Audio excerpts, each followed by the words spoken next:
Hello, everyone. You're tuned in to the GM podcast. This is your host, Emmanuel, and my co host, Gabby. Tell them, hey, what's up to everyone out there, Gabby? What's up, everybody?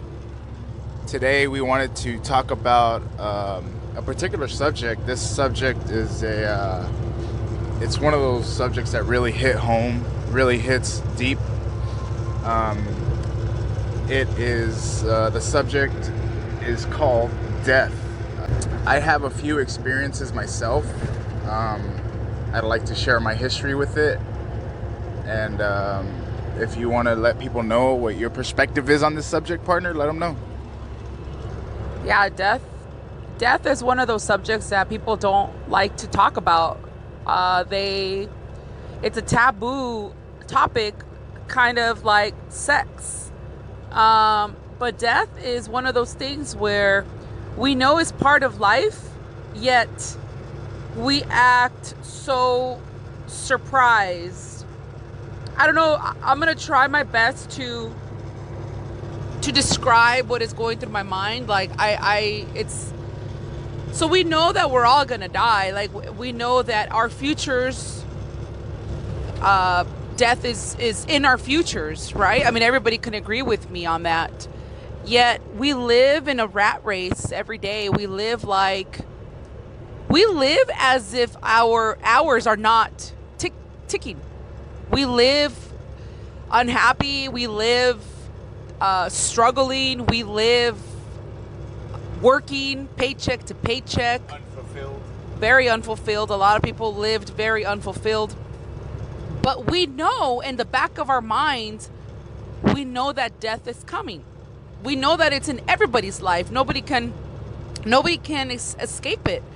But we don't live as if that's happening. We don't live as if every day time is obviously not on our side. Also, like for me, I think that I'm not afraid of dying. That's how I feel now. Obviously, if I'm on my deathbed, who knows if I'm going to feel the same way. But I know that I'm not afraid of dying. I know that death is in my future. And therefore, I feel like maybe I embrace it in some way. Like, in other words, it doesn't bother me because I know that it's in my future, so I don't live in anxiety every day. I really try to live my life in the moment all the time. I try to, for those of you who know me personally, you know that I'm always laughing, cracking jokes. I laugh out loud. I really don't care I don't care about being judged. I don't care about the opinions of others. Like, I really live my life. I try to the fullest. So death doesn't scare me.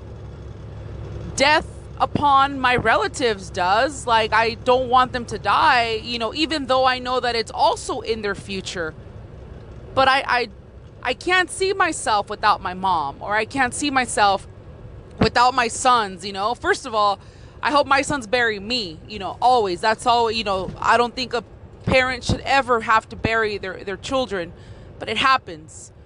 But I know I can't see myself without my dad, without my sisters, without my brothers, without you, partner. Like, I can't.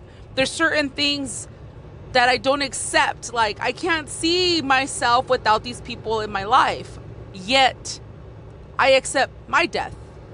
Is that confusing? But right? Like, that's the way I see myself. Like, I know that death is coming in the near future. Hopefully when I'm old and brittle, because nobody wants to die young.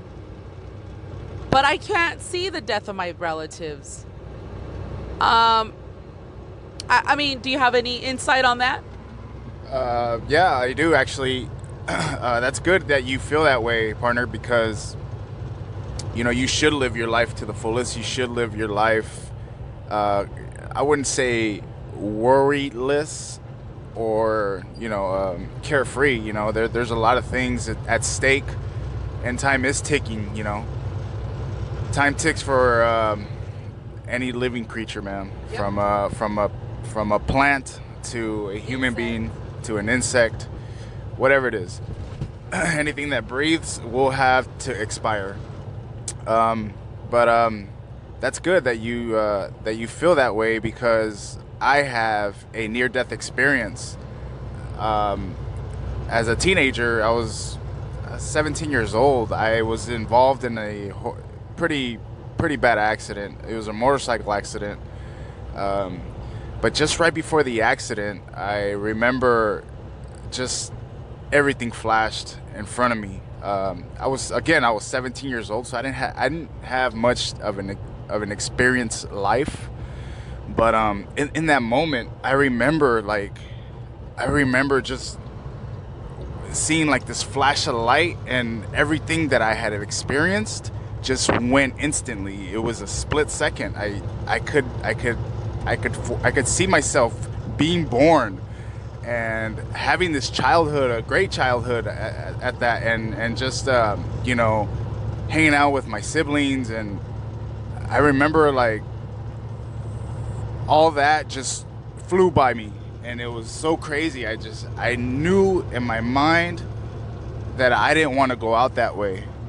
That wasn't my way of going out, but these things, they happen so quickly, and once you snap out of it, you're like, holy shit, I just had a real, somewhat of a death experience. And I didn't go unconscious, which was, I think it was a good thing. But I do remember what I had done right after the accident. Like it was kind of like a blackout. But at the same time, I recovered instantly. Like my brain just rebooted, and then my first instinct was to get up and start walking. I was laid out on the ground, and so I get up, and I noticed that I can't walk, and I look down, and my knee is like, you ever stretch out your arm and then you like kind of tweak it to the left or to the right a little bit, and that's how my knee looked. Like my whole leg was like crooked that way, in that direction. It was, I felt so alive at that moment, given like a second chance to do something with myself. I didn't know what the hell I was doing. I was still young. Keep in mind, I'm 17, and what do we know when we're 17? But yeah, I remember that moment, and I don't wish that upon my enemies, to be honest. And it kind of hits hard when we talk about these subjects, because I once had that moment. I once had that split second where I died, and I was looking at myself I was standing looking at myself on the ground, and it'll help you if this helps anybody in any kind of way. I hope that you see things in a different perspective, that you shouldn't take things so serious. You should take things a little bit lighter, and laugh, smile, enjoy the time that you're here.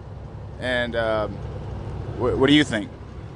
Yeah, I'm glad that you said that. Enjoy the time that you're here. I'd like to add on top of that while you are here, do good to others. Tell people how you feel. To me, this is very important. I've never had a life-death experience, partner, like you have, and I'm glad that you're alive, and I'm glad that you're healthy.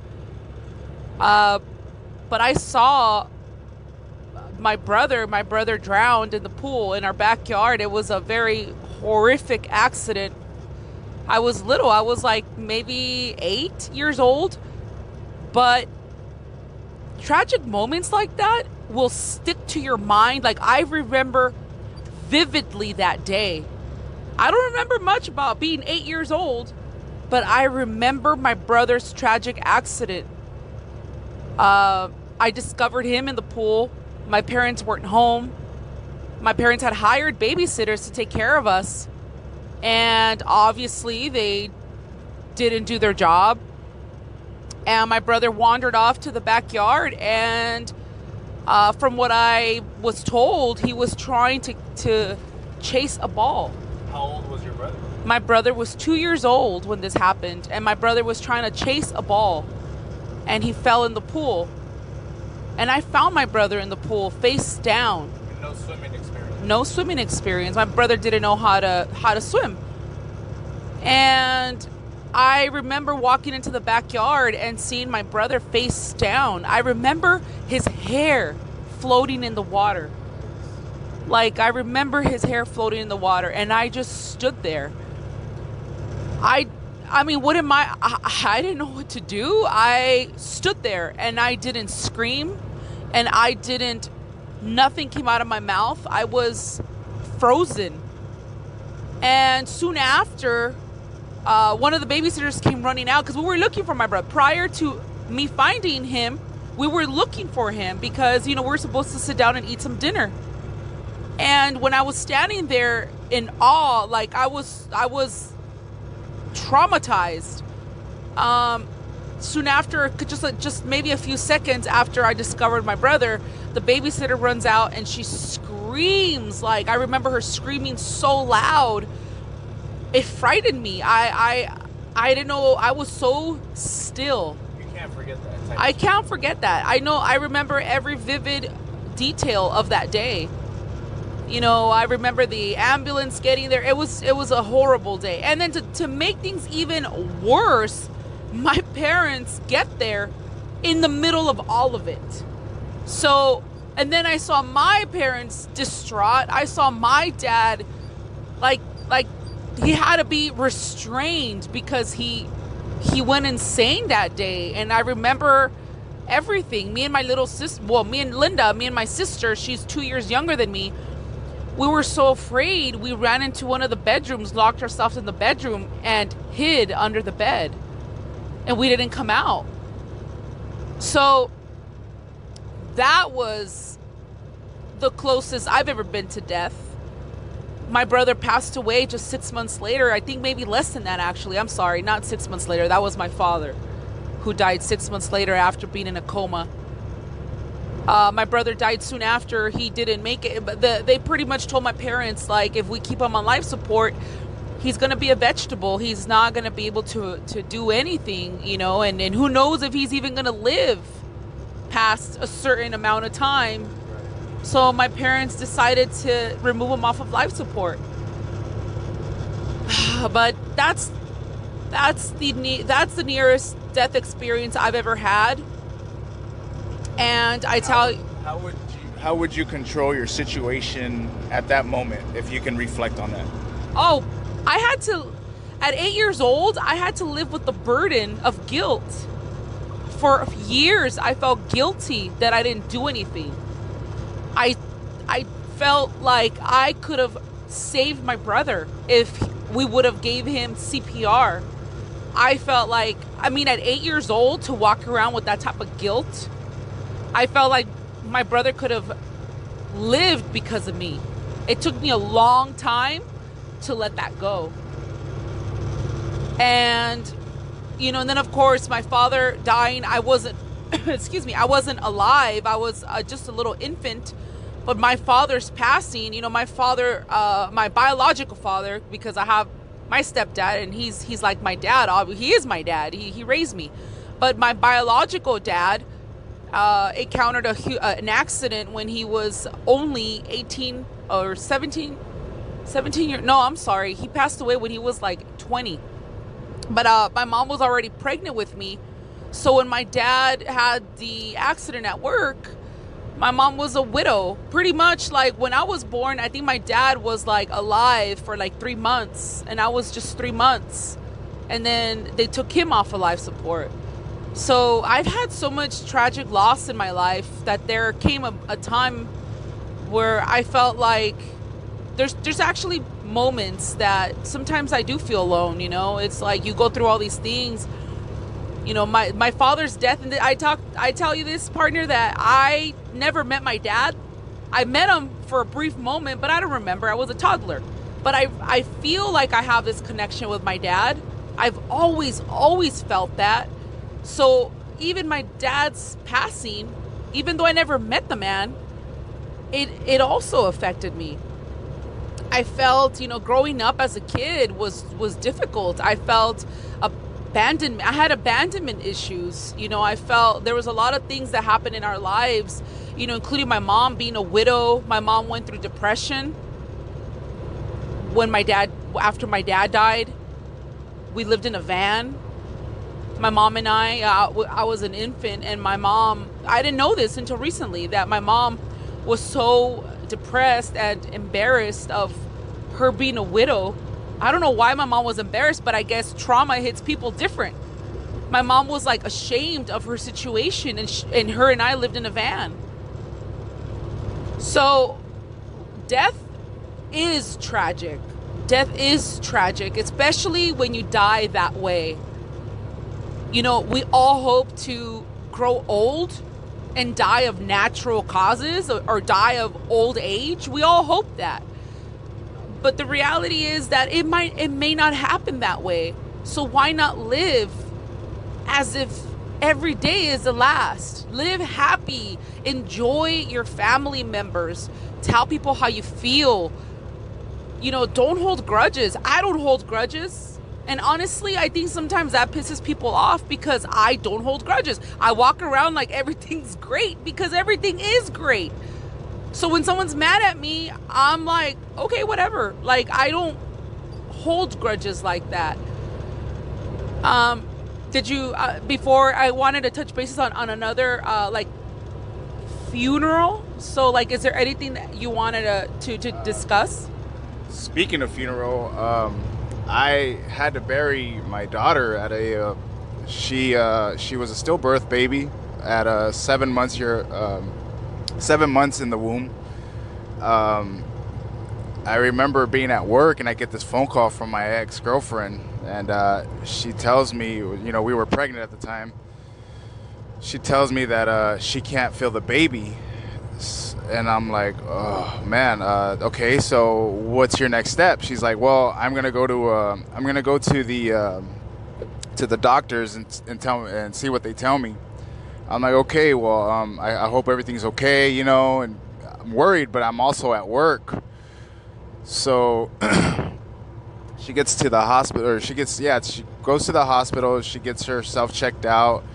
Turns out that the baby has died, and it was an umbilical cord situation, and it was pretty messed up, and all I can remember is just scrambling to leave work and heading out to the hospital to meet my ex, and I remember her like breaking down, as soon as she saw me, and I couldn't hold any back, I couldn't hold anything back, and I couldn't believe it myself, and a few days later, we're burying my daughter, and it was very surreal, I seen the little coffin. Man, it really hits you sideways, and throughout the funeral, it's kind of it's just a weird mix of emotions. Yeah. It really is, because you have this baby, you can hold this baby in your hands, but at the same time, you never knew this baby, and even though she wasn't still a part of my life after she was born, she was still a piece of me. And I remember letting go at the funeral, the day of the funeral. I just remember just letting go of, she had no burden. She lived the life that she was given. And from that point on, I have two beautiful kids now, and I cherish them. I hug them every time I see them. I'm on the road a lot, so it makes me miss them even more. And I'm looking forward to those days where like I can have that peace of mind with them, and just, but that's what we're doing now. We're trying to work hard. We're trying to tell these people that we love, that we do care for them, and if anything, before we pass or time expires, you know, we want to express our feelings towards them. Yeah, partner, when you told me your story, I was like, I had no words. You know, because I am also a mother, so I could never picture my kids passing, regardless if they were in the womb or whatever. Like, that's hard. And then of course, having that, I saw also my brother, you know, his funeral, his little casket. It's horrific, you know. Those are horrific deaths. It doesn't change the fact that sometimes that is our fate. It doesn't change the fact. So why not live a life that you are proud of? Be happy. You know a lot of, in my opinion, most sadness, anger, and frustration comes from material attachments. Most people are pissed at their lives because they don't have the big house and their neighbor does, and so just got a new car, so they need to compete with that. And they don't have the new Jordans. They don't have the new Jordans. Exactly. Like, they're attached to material crap. But you know what? And this is the things that I've discovered through my journey of self-reflection. I've found that when you go visit a hospital, and I think a lot of people need to do this.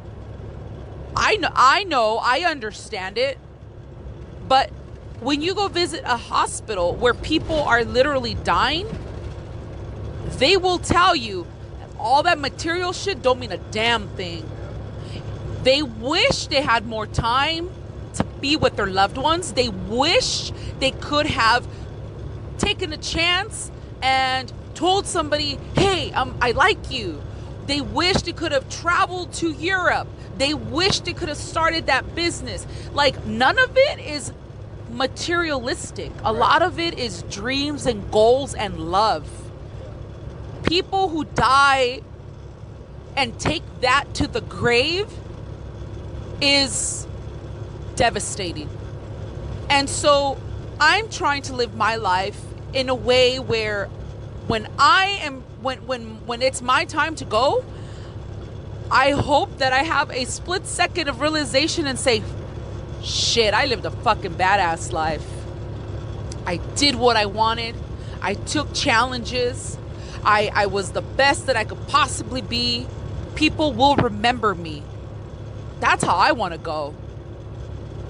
And I wanted to touch bases on funeral because it kind of pisses me off that when you die, that's when everybody comes to see you. And when you die, that's when everybody comes and tells you how much you meant to them. But when you're alive, nobody sees you.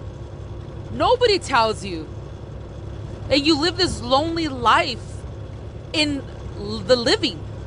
So funerals piss me off because, and I could think of one, my grandmother. When my grandmother, I love my grandmother. By the way, she was like my second mom. In fact, I called her mom. I loved my grandma so much. She lived with me for a couple of years. She was helping me with my youngest son while I was working. But I remember looking at my grandma, and she wasn't in her 90s. She was actually going to be 90. And I would look at my grandma and I would see how slow she would walk and how cute she was. And she would get up every morning and make us the handmade tortillas. And I love my grandmother. And I remember I would come up to her and I would hug her. But I would hug her for a long period of I remember this. I would hug her for a long period of time. And she looked at me like, what's wrong with you? But I knew that her time was coming near. Not that I was wishing for her death, but it's obvious. It's evident that her death was coming. She was almost 90. And so I wanted to hold her, and I wanted her to feel my love for her. And she would giggle, she would laugh because I would awkwardly hold her for a long time. You think she knew that you were low key kind of giving her that type of passion and love because of that? I mean, you know what? I think so. My grandma was full of wisdom. That lady was so smart.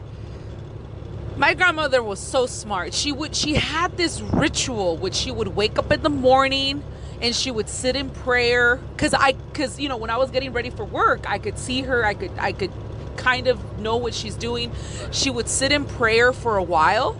She'd go to the kitchen and write in her journal every day. She would write, and my grandmother, mind you, she was almost a 90-year-old woman, and she could write pages and pages of things.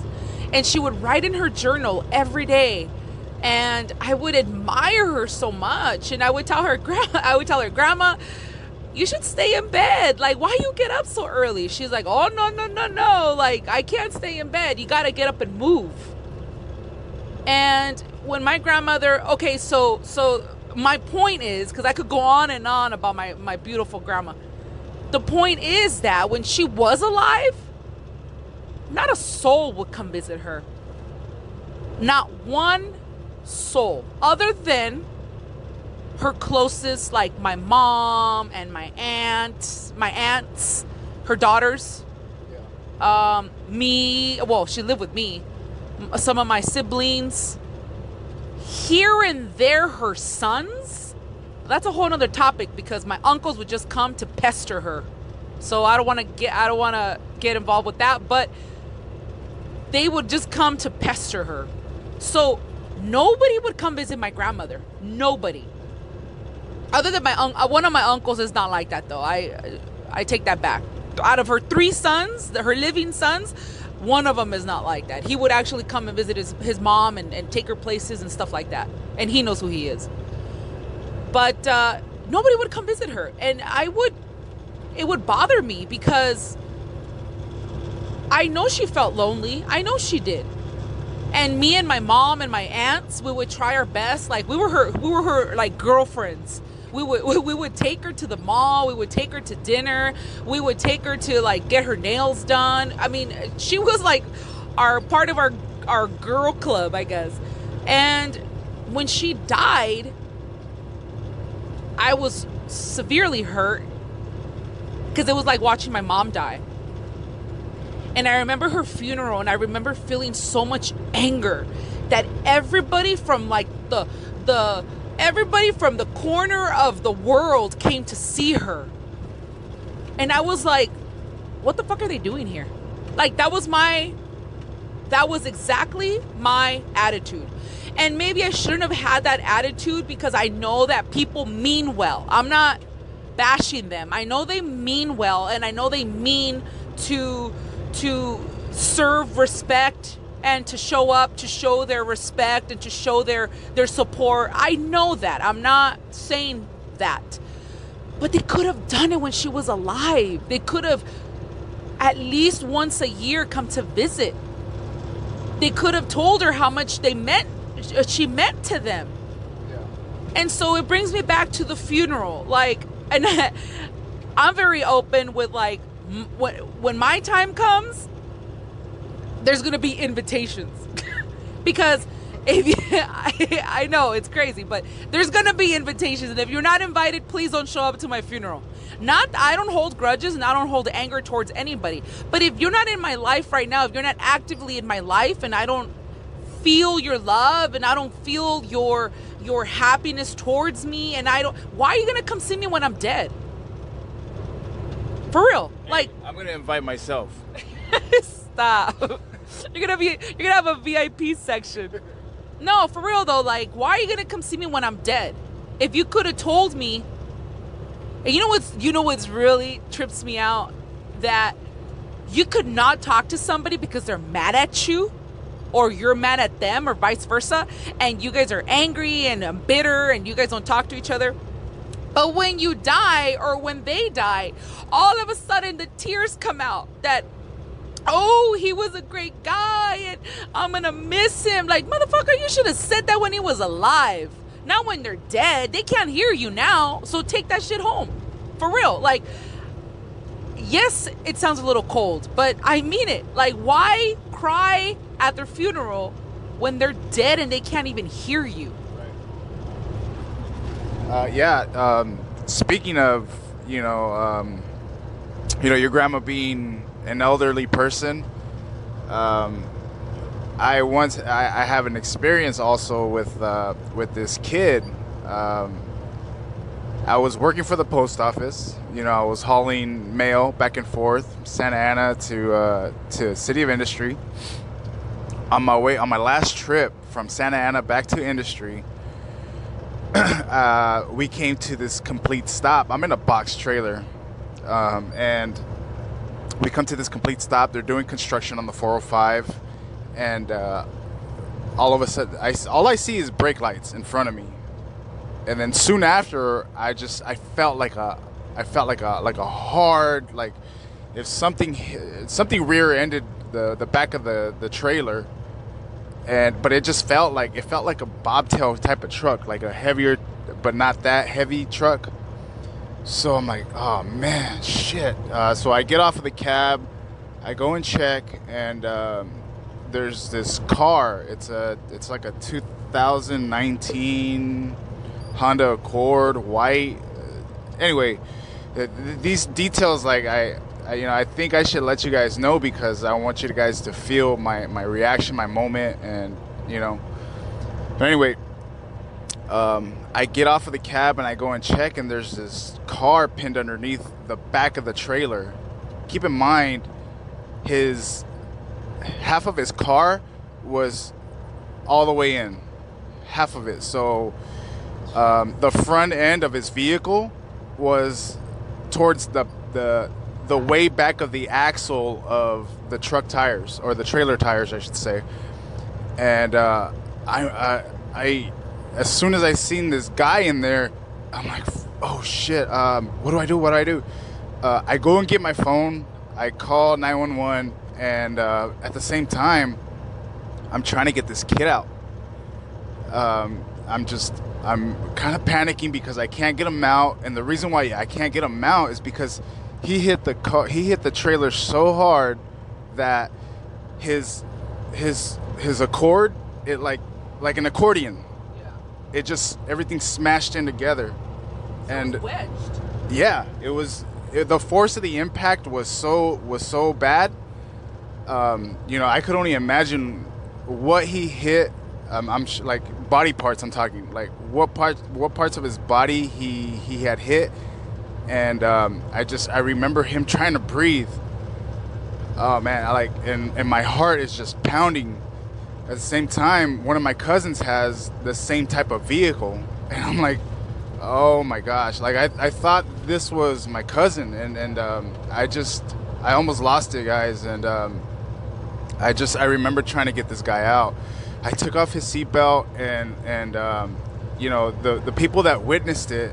It was like a couple and some other guys that pulled over on the side, and they're like, hey man, don't do anything. I'm like, no man, you guys need to help me. I need to get him out.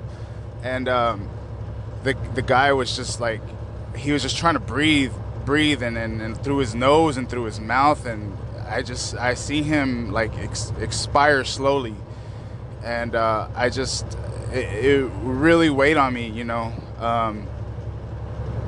and the people behind, the people that witnessed it, they were just like, man, you can't do anything. And I'm like, no man, he's not gonna die, and he's like, nah man, that's it. They knew, they just didn't want to break down the news to me. And I remember just like, once the CHP came, then the Jaws of Life came. Well, in the process too, I'm standing right next to this car, and I felt some attachment towards this kid.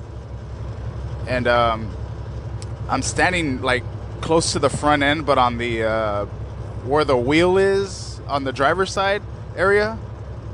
And I remember like stepping in this puddle. I thought it was a puddle of blood, to be honest. And I kind of melted, you know, or I just had like this brain fart. I don't know, but I'm like stepping on this puddle, and I'm thinking it's his blood, and luckily it's just oil, you know, and I don't know, and like the whole time, you guys, I'm trying to get every door open, and, like the trunk, trying to pull it open, nothing was budging. I felt really bad, and I can only imagine for a 19-year-old to have a funeral and to see. I'm sure he had a lot of friends, quote unquote, but I'm sure that at the same time they weren't the real people in his life, like how you say, you know. And I didn't go to his funeral, you know. I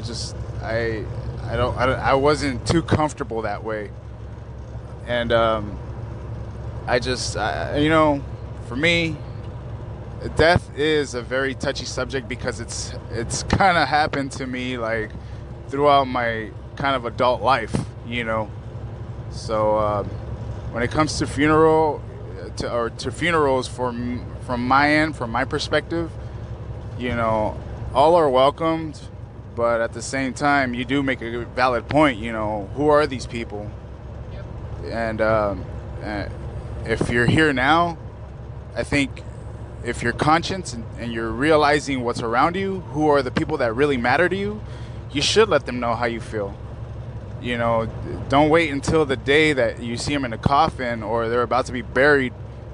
You're bawling your eyes out. You don't know how to deal with yourself. You know, control yourself, and you know, let them know in a spiritual way how you actually feel, or you know, let them know before they expire.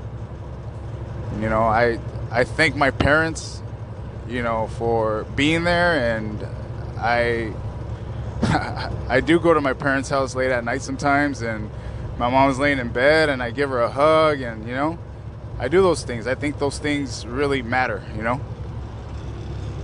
Yeah, partner, that's a very tragic story. Like when you told me that, I'm like, damn. So you've overcome a lot, and you know, a lot of, obviously it's made you the person. Part of the things that you have gone through has helped you build the person that you are. Yeah. And we either allow tragedies to harden us for the bad or harden us for the good. And what do I mean is that some people use tragedy as an excuse to be cold and rude and bitter and all these things, instead of being the opposite. Like, I feel like life has hardened me, but I'm not a bad person, and I still love unconditionally, and I still, but I'm a lot more passionate now about certain things. I'm very strong in my beliefs. Like, I'm hardened in a different way, not in the, because you could be hardened in the bad way. And when I met you, believe it or not, like, I could see a very kind soul. I could see your very kind heart, you know? Like, even though we didn't know each other like that, like, I could see that you were a good guy. Something about you was telling me, like, this is a good guy. And I feel very blessed to have you as a friend. And I think you and I are constantly expressing ourselves to one another, like, hey man, thank you, you know, I appreciate you, you know, you're my best friend, I appreciate you in my life. Like, you and I have no problem doing that, you know, and I think you and I don't have a problem doing that to our family members. Right. But it's not always like right, it's not always seen that way. And I wish that everybody could practice that. I wish everybody could practice that emotion. It's okay to feel. It's okay to feel. A lot of people are so scared to feel and to love. Oh my gosh, the L word. Everybody's so scared to love. And I mean, as for me, I'm such a lovable person that I can't see myself not loving. Like, I love my kids. I'm so playful with them. You know, I love you, partner. I'm always very playful with you. Like, my parents, like, I love joking with my dad. Like, I'm a very, very expressive person, and they all know that. They know that because I express it all the time. I always tell my sisters, I love you. I'm so proud of you. I practice that. I really try to, whatever I preach, trust me, I don't just preach and say words out of my ass. Like, I actually practice what I say. So, kind of going back towards the funeral thing, like, I don't mean to sound like a jerk, like, oh, people are not invited.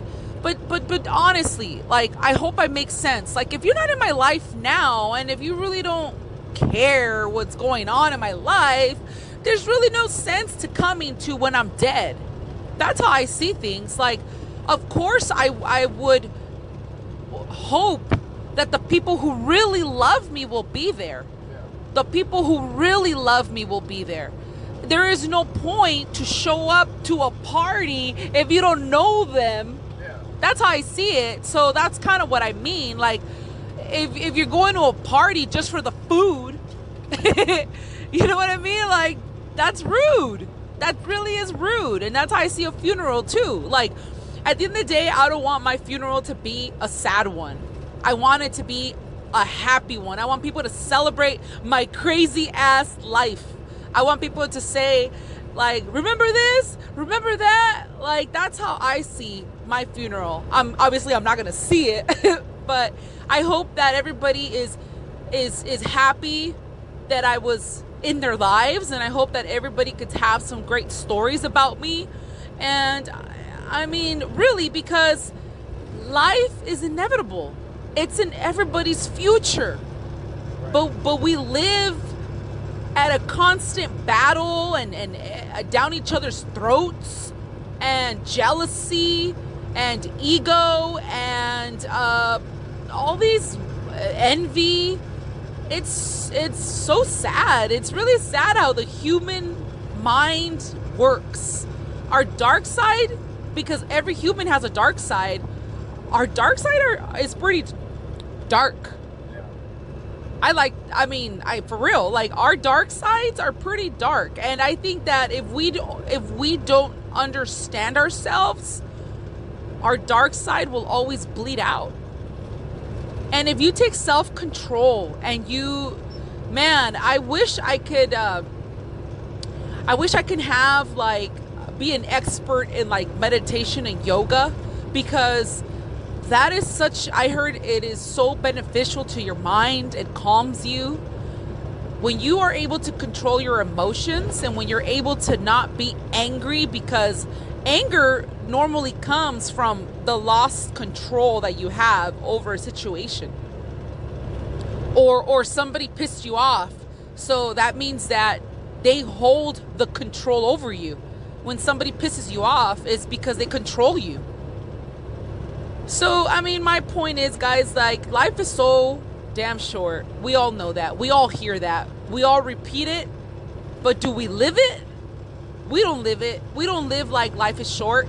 We don't live like if death is around the corner, because we might not make it till we're 80 or 90. We may not make it. So why not live now? Why not tell your families, I love you, your friends? Stop holding resentment. Stop holding anger towards people. Like, it's not the end of the day. Like, you don't like somebody, just, you know what? Just don't let them be in your life. And that's it. There's no need to hold poison in your soul. So that's how I see life.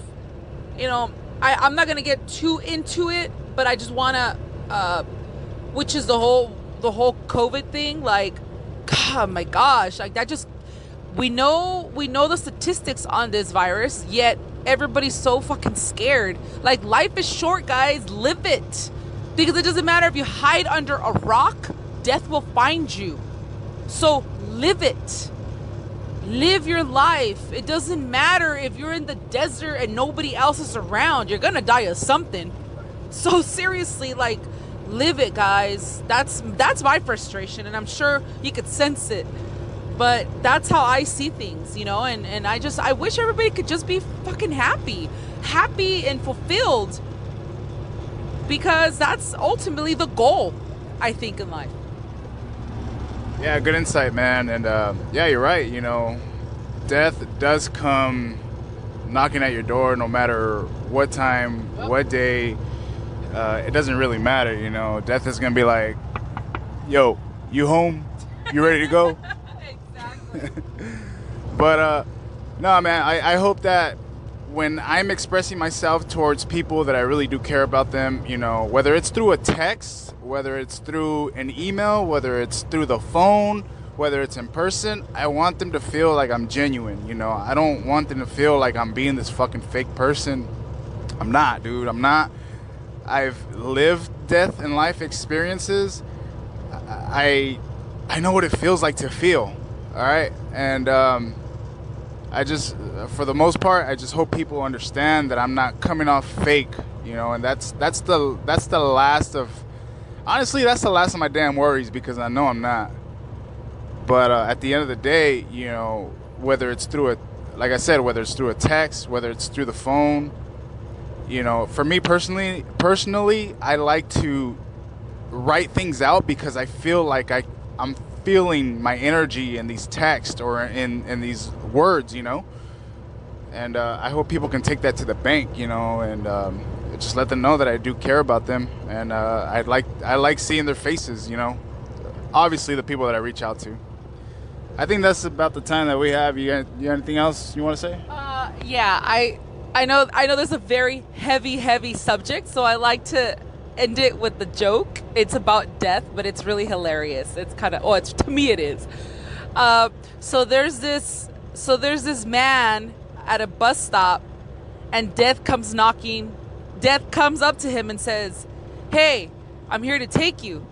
And the guy says, "Wait, why?" And the death says, "Well, because your daughter just swore on your life that she's only been with 3 guys." So he's like, "Time to go, Dad." Okay, that's bad. That's really bad. That's all I have. Too many toxic people out there. We hope nobody's daddy goes out like that. Exactly. We hope nobody's dad. Hey, toxicas, don't be swearing on your daddy. All right, guys. Have a good day out there. Catch you next time.